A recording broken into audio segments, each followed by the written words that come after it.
প্রিয় মুসলিম ভাইয়েরা, কোরআন আমাদেরকে মানব জাতিকে পীড়িতকারী সবচেয়ে ভয়ঙ্কর রোগগুলোর একটি কথা অবহিত করেছে। এটা এমন রোগ যাকে অন্য সকল রোগের মূল হিসেবে গণ্য করা হয়। এটা এমন রোগ যার সম্পর্কে কোরআন আমাদেরকে সতর্ক করেছে। এই রোগটি হলো কসওয়াতুল কলব অথবা হৃদয়ের কঠিনত্ব। আল্লাহ কোরআনে আমাদেরকে সতর্ক করেছেন তাদের মতো না হওয়ার জন্য যাদের হৃদয় কঠিন হয়ে গিয়েছে। একটি সূরাতে আল্লাহ বলেছেন, আল্লাম ইয়ানি লিল্লাযিনা আমানু আন তাখশা কুলুবুহুম লিযিকরিল্লাহ, অর্থাৎ ঈমানদারদের জন্য সেই সময় কি আসেনি যে আল্লাহর স্মরণে তাদের হৃদয় কোমল হয়ে যাবে? আর তারা এমন মানুষদের অনুসরণ করবে না যারা তাদের আগে এসেছে। সময়ের পরিক্রমায় তাদের হৃদয় কঠিন হয়ে গিয়েছিল, সময়ের সাথে সাথে তাদের হৃদয় কঠিন হয়ে গিয়েছিল। আল্লাহ বলেছেন, তোমাদের পূর্ববর্তীদের মতো হয়েও না।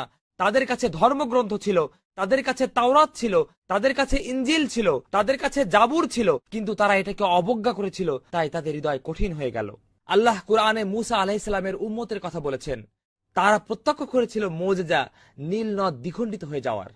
তারা ফেরাউন থেকে রক্ষা পাওয়ার মুজিজা প্রত্যক্ষ করেছিল।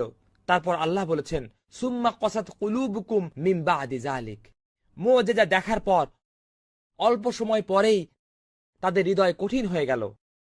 আল্লাহ এই একই জাতির ব্যাপারে কোরআনে বলেছেন, ফাহিয়া কাল হিজারাতি আও আশাদ্দু কাসওয়া, অর্থাৎ তাদের হৃদয়গুলো এতই কঠিন হয়ে গিয়েছে যে সেগুলো পাথরের মতো হয়ে গিয়েছে, বরং পাথরের চেয়েও কঠিন।